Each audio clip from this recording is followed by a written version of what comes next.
नमस्कार दोस्तों, मैं राकेश कुमार आर के क्लासेस खरगोपुर के इस शानदार शिक्षण प्लेटफॉर्म पर आपका हार्दिक स्वागत करता हूं। दोस्तों, आप लोग अपनी कॉपी और पेन लेकर तैयार हो जाइए। हम लोग आज प्रश्नावली 2.4 का प्रश्न सॉल्व करेंगे। कोई किसी से धक्का मुक्की नहीं करेगा, कोई किसी की पेन कॉपी नहीं चुराएगा, सबको मिलेगा, बराबर मिलेगा। आप लोग धैर्य बनाए रखिए। आज हमारा प्रश्नावली 2.4 शुरुआत हो रहा है और प्रश्नावली 2.4 का हमारा पहला सवाल है, बताइए कि निम्नलिखित बहुपदों में किस बहुपद का गुणनखंड x+1 है। तो यहाँ पर हमें कई बहुपद दिए गए हैं। हमने दो बहुपद को नोट कर लिया है। प्रश्न संख्या 1 में हमें 4 बहुपद दिए गए हैं, जिनमें से 2 को हमने बोर्ड पर नोट किया है। तो इसमें कह रहा है कि ये जो बहुपद दिया गया है x³ + x² + x+1 का एक गुणनखंड x+1 है या नहीं है। तो इसको हमें गुणनखंड प्रमेय के द्वारा चेक करना है कि इसका गुणनखंड है या नहीं है। तो हम सबसे पहले वाले क्वेश्चन के फर्स्ट पार्ट को सॉल्व करेंगे।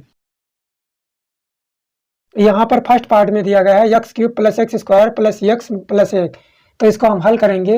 हम लिखेंगे हल। यहाँ पर बहुपद दिया गया है x³ + x² + x+1। तो हम इसको मान लेंगे px के बराबर।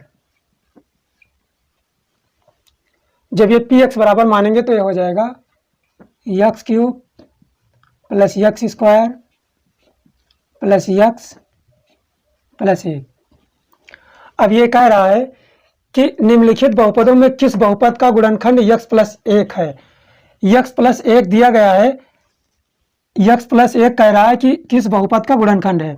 जब हम x+1 बराबर दिया है, इसको हम 0 के बराबर मान लेंगे और x का मान इस बहुपद में रखेंगे। अगर इस बहुपद का मान 0 आ जाता है तो ये हमारा इसका एक गुणनखंड होगा।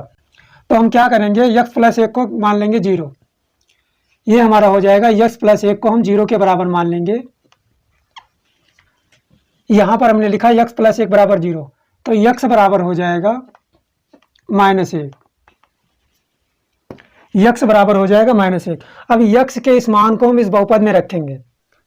यहाँ पर जब हम x के जगह पर -1 रखेंगे तो ये px है, ये हो जाएगा p-1। ये हो जाएगा p-1 बराबर। यहाँ पर दिया गया है x³, तो x के जगह पर हम लिखेंगे 1 और इसका क्यूब कर देंगे। प्लस है, यहाँ x² है तो -1 का स्क्वायर कर देंगे। यहाँ x है तो x की जगह पर हम -1 लिख देंगे प्लस 1।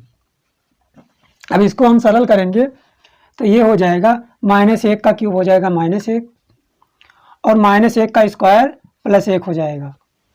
उसके बाद और यहाँ पर प्लस है आगे और -1 है ब्रैकेट में। तब जब हम ब्रैकेट हटाएंगे तो ये माइनस में हो जाएगा, -1 हो जाएगा और ये +1 है। अब यहाँ पर हम देखते हैं तो ये -1 है और ये +1 है, तो इससे कैंसिल हो जाएगा और ये भी इससे कैंसिल हो जाएगा। इस प्रकार से हमें 0 प्राप्त होता है। जब x बराबर -1 रखने पर बहुपद का मान 0 हो जा रहा है तो इसका मतलब x+1 इस बहुपद का एक गुणनखंड है। तो हम लिखेंगे अतः x+1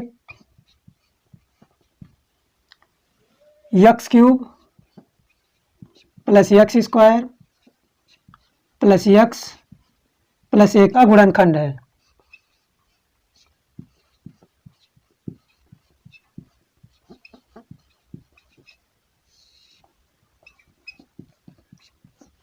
इस प्रकार से प्रश्न संख्या 1 का फर्स्ट पार्ट सॉल्व होता है। अब हम लोग सेकेंड पार्ट सॉल्व करेंगे। यहाँ पर दिया गया है x⁴ + x⁴ + x² + x+1 और ये कह रहा है कि x+1 इसका एक गुणनखंड है या नहीं है। तो सबसे पहले इस बहुपद को नोट करेंगे। तो हमारे बहुपद है px बराबर x⁴ + x⁴ + x² + x+1।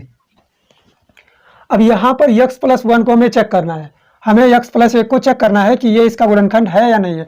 तो हम क्या करेंगे, x+1 को 0 के बराबर मान लेंगे। तो यहाँ पर हम लिखेंगे x+1 बराबर 0। यहाँ पर x+1 बराबर 0 मान लेंगे तो ये हो जाएगा x बराबर -1। ये x बराबर -1 हो जा रहा है। अब हम क्या करेंगे, x के इस मान को इस बहुपद में रख देंगे। तो यहाँ पर दिया गया है px, तो px है, जहाँ पर x है वहाँ पर हम -1 को रखेंगे। यहाँ पर है x⁴, तो यहाँ हो जाएगा -1⁴ प्लस x की घात 3 है तो यहाँ पर हो जाएगा -1 प्लस यक्स स्क्वायर है तो यहाँ हो जाएगा -1 का स्क्वायर प्लस 1। इतना हमें प्राप्त हुआ। अब हम इसको सरल करेंगे तो -1 है तो हमारा प्लस में 1 हो जाएगा। उसके बाद -1 है तो ये -1 हो जाएगा। उसके बाद में यहाँ पर -1 का स्क्वायर दिया गया है तो -1 का जब स्क्वायर है तो ये हो जाएगा प्लस में 1 और ये 1 प्लस में है, इसको ऐसे नोट कर लेंगे बराबर। अब यहाँ पर +1 है और यहाँ पर -1 है तो इससे 1 कट जाएगा और यहाँ पर 1 और 1 बच रहा है तो 1 और 1 जुड़ जाएगा तो ये हो जाएगा 2। जब हमने p-1 पर इस बहुपद का मान निकाला तो हमें 2 प्राप्त होता है, हमें 0 नहीं प्राप्त होता है। तो हम क्या लिखेंगे, हम लिखेंगे अतः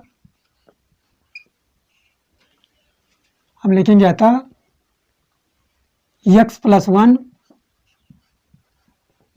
कौन सा बहुपद है, ये वाला, x⁴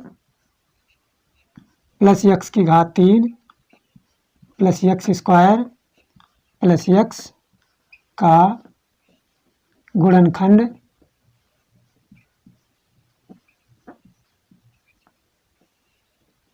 नहीं है।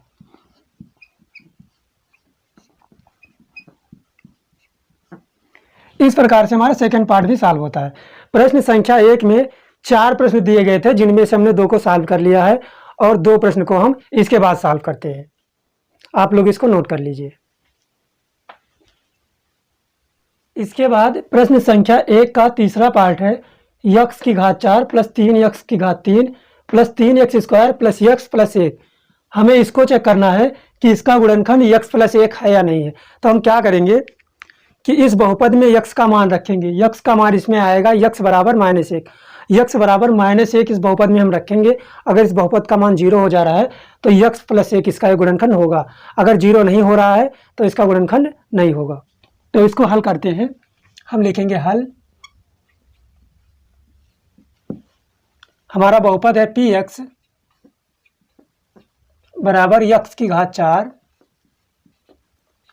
Plus 3x3 plus 3x² plus 1। अब हमें x प्लस 1 को चेक करना है कि इसका गुणनखंड है या नहीं है। तो हम क्या करेंगे, x प्लस 1 को 0 के बराबर मान लेंगे। तो हम x प्लस 1 बराबर लिखेंगे 0। हम यहाँ पर ये भी लिख सकते हैं माना, हम इतना भी लिख सकते हैं माना x प्लस 1 बराबर 0। तो x बराबर हमारा क्या हो जाएगा -1।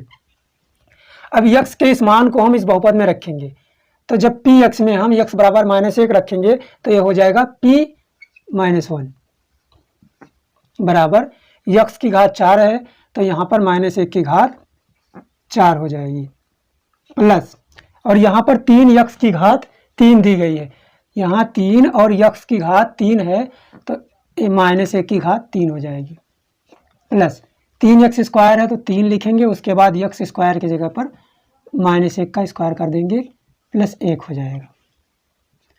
-1⁴ है तो इसका मतलब होगा प्लस में 1, उसके बाद प्लस लगाएंगे और -1⁴ का मतलब होगा -1, ये -1 हो जाएगा प्लस 3 और -1 का स्क्वायर है तो ये हो जाएगा प्लस में 1 प्लस 1।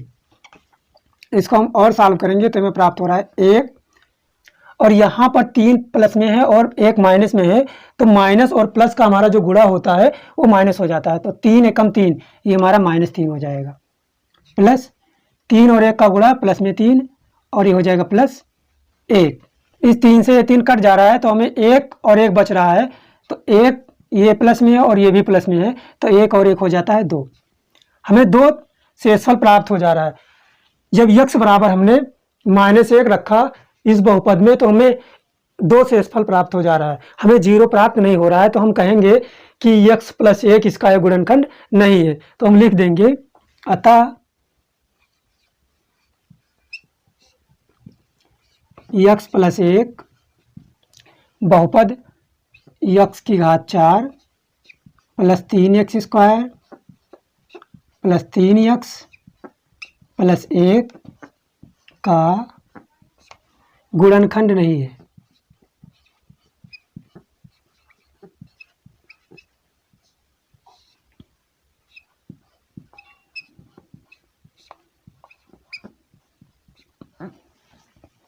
इस प्रकार से प्रश्न संख्या 1 का तीसरा पार्ट सॉल्व होता है। अब हम लोग इसका चौथा पार्ट सॉल्व करेंगे। चौथे पार्ट में दिया गया है x cube minus x square minus bracket में 2 प्लस रूट 2 दिया गया है, उसके बाद यक्स लगा है, फिर प्लस में रूट 2 दिया गया है। अब हम इसको सॉल्व करेंगे और लिखेंगे हल। ये हमारा एक बहुपद दिया गया है तो इसको हम पी एक्स के बराबर मान लेंगे। पी एक्स बराबर हो जाएगा यक्स की घात 3 minus x square minus 2 plus root 2 into x plus root 2। अब ये हमारा कह रहा है कि यक्स प्लस 1 इस बहुपद का एक गुणनखंड है कि नहीं है। इसको हम जब जान पाएंगे जब इस बहुपद में हम इसका मान रखेंगे। तो यहाँ पर यक्स प्लस 1 है तो हम इसको क्या करेंगे, मानेंगे। हम मानेंगे माना यक्स प्लस 1 बराबर 0। यहाँ पर हम लिखेंगे यक्स प्लस 1 बराबर 0, तो यक्स बराबर क्या हो जाएगा -1। इस प्रकार से यक्स बराबर -1 हो जाता है। अब हम यक्स के इस मान को इस बहुपद में रखेंगे तो यहाँ पर पी एक्स है तो ये हो जाएगा p -1 बराबर यक्स की घात 3 है तो यहाँ पर -1 की घात 3 हो जाएगी, फिर माइनस लगा है, यक्स स्क्वायर है तो ये -1 का स्क्वायर हो जाएगा, फिर माइनस है, उसके बाद में 2 प्लस रूट 2 है, फिर यक्स है तो यक्स का मतलब हो जाएगा -1, फिर प्लस में रूट 2 है। अब यहाँ पर -1 की घात 3 है तो इसका मतलब -1 हो जाएगा, -1 का स्क्वायर है तो ये प्लस में हो जाएगा, लेकिन ये आगे माइनस लगा है, फिर माइनस। अब यहाँ पर दिया गया है -1 और इसके आगे है 2 प्लस रूट 2। तो जब हम इसका इससे गुणा कराएंगे, ये माइनस है और ये माइनस है, ये दोनों जब माइनस है तो -1 का इससे जब गुणा होगा तो ये हो जाएगा प्लस में, तो ये हमारा प्लस में हो जाएगा, यहाँ माइनस है और यहाँ माइनस है, दोनों माइनस प्लस हो जाएगा। अब ये क्या हो जाएगा 2 प्लस रूट 2 और ये प्लस में रूट 2, इतना हो जाता है। अब हम इसको थोड़ा और सरल करेंगे तो ये हो जाएगा -1 और ये -1, ये हो जाता है -2, फिर प्लस में है, ये हमारा 2 है, 2 को ऐसे नोट करेंगे, प्लस ये रूट 2 है और ये रूट 2 है, इसका मतलब ये 2 रूट 2 हो जाएगा। अब 2 रूट 2 कैसे हो जाएगा, यहाँ पर ऐसे रूट 2 लिखा है और प्लस रूट 2 लिखा है, तो मान लीजिए एक यहाँ पे हम लिख देते, एक यहाँ पे, तो रूट 2 का 1 से गुणा कराएंगे तो कोई मतलब होता है, कोई फर्क नहीं पड़ता है, ना इस पर फर्क पड़ेगा ना इस पर भी, तो यही होता है, 1 रूट 2 यहाँ, 1 रूट 2 यहाँ, यानी 2 रूट 2 हो जाता है। अब इस 2 से ये 2 कट जा रहा है तो फाइनल हमें मिल रहा है 2 रूट 2। जब हमने यक्स बराबर -1 इस बहुपद में रखा तो बहुपद का मान हमें 2 रूट 2 प्राप्त होता है। अगर बहुपद का मान हमें 0 प्राप्त होता तो यक्स प्लस 1 इसका गुणनखंड हो जाता है। जब 0 नहीं प्राप्त हो रहा है तो इसका गुणनखंड नहीं है, तो यहाँ पर हम लिखेंगे अतः यक्स प्लस 1, हमारा बहुपद दिया गया है x cube minus x square minus 2 plus root 2 into x plus root 2 का गुणनखंड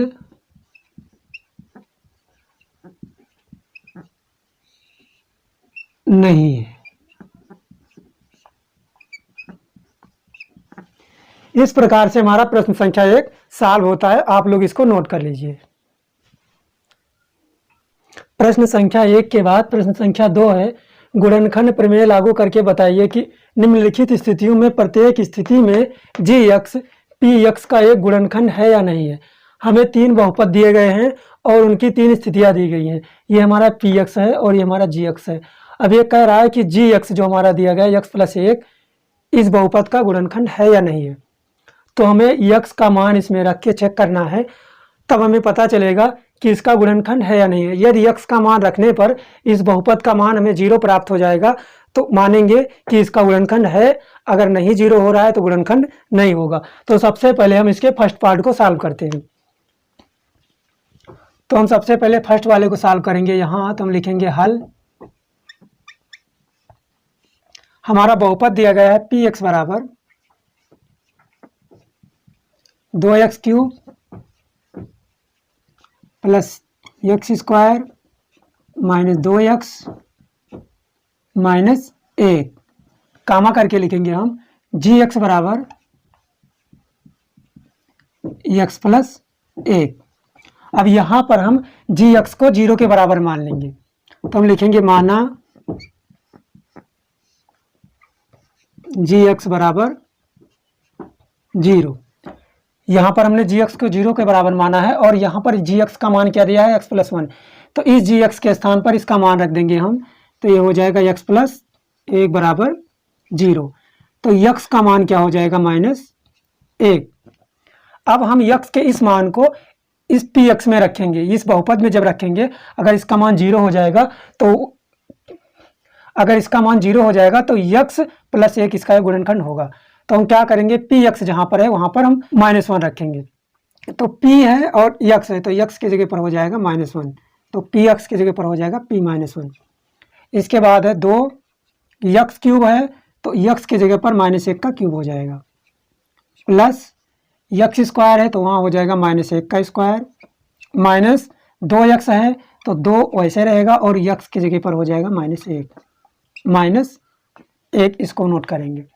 इसके बाद हम इसको सरल करेंगे, ये हमारा 2 है और जब हम -1 का क्यूब सॉल्व करेंगे तो हमें -1 प्राप्त होगा, तो यहाँ 2 रहेगा और यहाँ हो जाएगा -1, प्लस -1 का स्क्वायर हो जाएगा 1, माइनस यहाँ पर है 2 और यहाँ पर है -1, तो जब -2 का -1 से गुणा होगा तो ये प्लस में 2 हो जाएगा और ये हो जाएगा -1। हम थोड़ा और सरल करेंगे तो 2 और -1 का गुणा हो जाएगा -2, ये हमारा प्लस में 1 है, इसके बाद ये प्लस में 2 है और ये माइनस में 1 है। इस -2 से ये 2 प्लस कट जाएगा और इससे 1 कट जाएगा। इस प्रकार से हमें P1 का मान 0 प्राप्त हो रहा है। P1 का मान 0 प्राप्त हो रहा है। जब हमने x बराबर -1 इस बहुपद में रखा तो बहुपद का मान 0 हो जा रहा है। इसका मतलब x प्लस 1 इस बहुपद का एक गुणनखंड है। हम लिखेंगे अतः x प्लस 1, ये जो हमारा दिया गया है x प्लस 1 बहुपद हमारा है 2x³ plus x² minus 2x minus 1 का गुणनखंड है।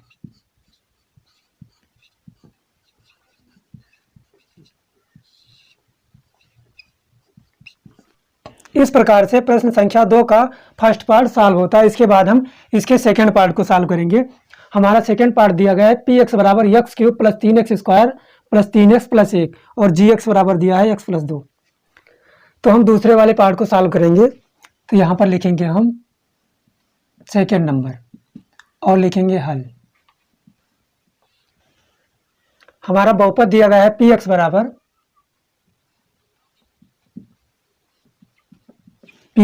है x³ plus 3x² plus 3x plus 1 और gx बराबर दिया गया है x प्लस 2। तो यहाँ gx बराबर है x प्लस 2। अब यहाँ पर हम क्या करेंगे, gx को 0 के बराबर मान लेंगे। हम लिखेंगे माना gx बराबर 0। ये gx बराबर 0 माना हमने यहाँ पर, तो gx का मान दिया है यहाँ पर x प्लस 2। तो यहाँ पर हम लिखेंगे x प्लस 2 बराबर 0। तो x का मान क्या हो जाएगा, ये 2 हमारा प्लस में इधर आएगा तो ये माइनस में हो जाएगा। अब हम x के इस मान को इस बहुपद में रखेंगे। अगर इस बहुपद का मान 0 हो जा रहा है तो x प्लस 2 इसका गुणनखंड हो जाएगा। तो हम यहाँ पर px के जगह पर लिखेंगे p माइनस 1। तो यहाँ पर px है और x के जगह पर हम लिखेंगे -2। तो ये हो जाएगा p माइनस 2 बराबर x³ है तो ये हो जाएगा -2 का क्यूब प्लस 3x² है तो 3 और x² की जगह पर -2 का स्क्वायर हो जाएगा, फिर प्लस 3 है और x की जगह पर लिखेंगे हम -2 प्लस 1। अब इसको हम सरल कर लेंगे। तो -2 का क्यूब का मतलब होगा -8। ये कैसे होगा? ऐसे होगा, -2 गुणा में -2 गुणा में -2। जब इस 2 का इस 2 से गुणा कराएंगे तो ये हो जाएगा 4 और इस माइनस से माइनस प्लस हो जाएगा। इसके बाद में ये हमारा बच रहा है -2। जब 4 का 2 से गुणा कराएंगे तो ये 8 हो जाएगा और ये प्लस है और ये माइनस, तो प्लस और माइनस का गुणा माइनस होता है।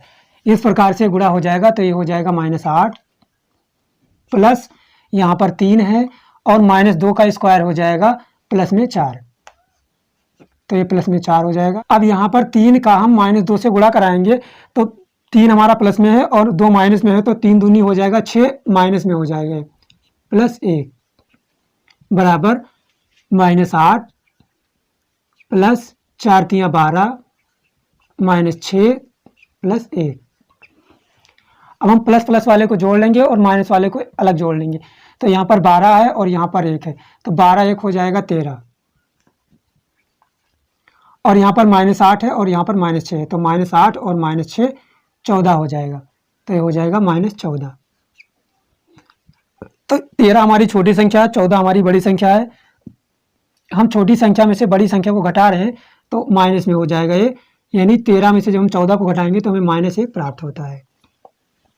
जब हमने x बराबर -2 इस बहुपद में रखा तो बहुपद का मान 0 ना हो करके हमें -1 प्राप्त होता है। इसका मतलब ये होगा कि x + 2 ये जो हमारा बहुपद दिया गया है x³ + 3x² + 3x + 1 का गुणनखंड नहीं है। तो हम यहाँ पर लिख देंगे, अतः x + 2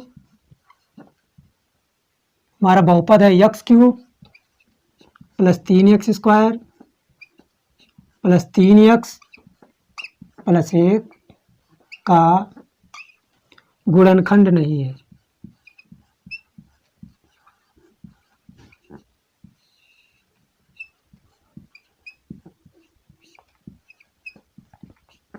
इस प्रकार से हमारा प्रश्न संख्या 2 का दूसरा पार्ट सॉल्व होता है। अब लास्ट में बचता है तीसरा वाला पार्ट, आप लोग इसको नोट कर लीजिए। इसके बाद हम तीसरे पार्ट को सॉल्व करते हैं।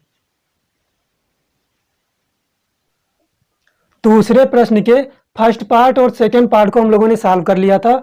अब हम इसके तीसरे पार्ट को सॉल्व करेंगे। तो हमारा तीसरा पार्ट दिया गया है px बराबर x³ - 4x² + x + 6।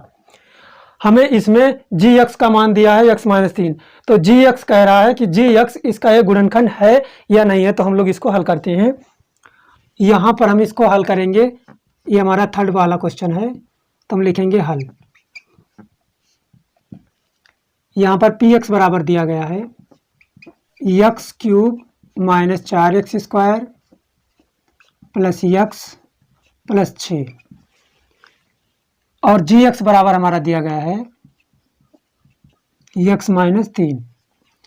अब यहाँ पर हम gx को 0 के बराबर मान लेंगे, तो हम लिखेंगे माना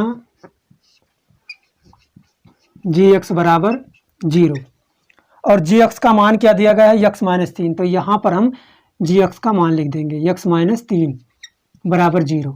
हमें मान चाहिए x का, तो हम x को इधर रखेंगे और -3 को इधर लाएंगे, तो x बराबर हो जाएगा +3। जब ये माइनस में था इधर आया, पक्षांतर हुआ, तो ये प्लस में हो जाएगा। अब हम यहाँ पर x के इस मान को इस बहुपद में रखेंगे। अगर इस बहुपद का मान x बराबर 3 रखने पर 0 हो जा रहा है तो x - 3 इसका एक गुणनखंड हो जाएगा। तो यहाँ पर हम x बराबर 3 रखेंगे इस बहुपद में। तो जब हम x बराबर 3 इस px में रखेंगे तो px हमारा p3 हो जाएगा। तो ये हो जाएगा p3 बराबर, यहाँ पर x³ है तो ये हो जाएगा 3 का क्यूब -4 x² है तो ये 3 का स्क्वायर हो जाएगा, प्लस x है तो x की जगह पर हम लिखेंगे 3 + 6। अब इसको हम सरल करेंगे तो यहाँ पर दिया गया है 3 का क्यूब, तो 3 का क्यूब का मतलब होगा 3 गुणा में 3 गुणा में 3, ये हो जाएगा 3 त्रिक का 9 और त्रिक 27, ये हमारा 27 हो जा रहा है। तो इसके जगह पर हम लिखेंगे 27 - 4। यहाँ पर 3 का स्क्वायर है तो 3 का स्क्वायर हो जाता है 9, फिर प्लस है 3 और प्लस में 6। अब यहाँ पर 27 है, -4 और 9 का गुणा होगा तो 36, तो ये 36 हो जाएगा, प्लस 3 और 6 हो जाता है 9। यहाँ पर 27 प्लस में है और 9 प्लस में है, तो 27 और प्लस 9, 27 और 9 हो जाएगा 36, तो ये 36 हो जाएगा और ये भी 36 है। ये हमारा 36 प्लस में है और ये हमारा 36 माइनस में है, तो ये प्लस ये माइनस कैंसिल, तो इस प्रकार से हमें 0 प्राप्त होता है। तो यहाँ पर हम लिख देंगे अतः x माइनस 3 किसका गुणनखंड है, x क्यूब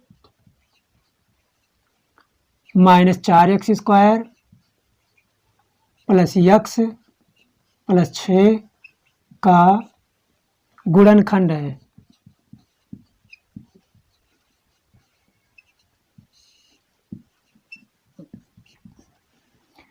इस प्रकार से हमारा प्रश्न संख्या 2 का तीसरा पार्ट सॉल्व होता है।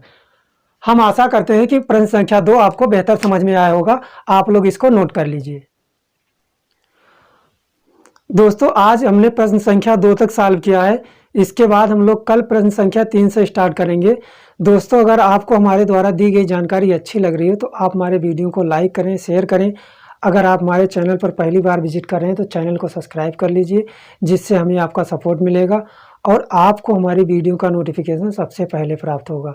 इसके बाद हम आपसे मिलते हैं नेक्स्ट वीडियो में। तब तक के लिए आप सभी को हमारा प्यार भरा नमस्कार। जय हिंद।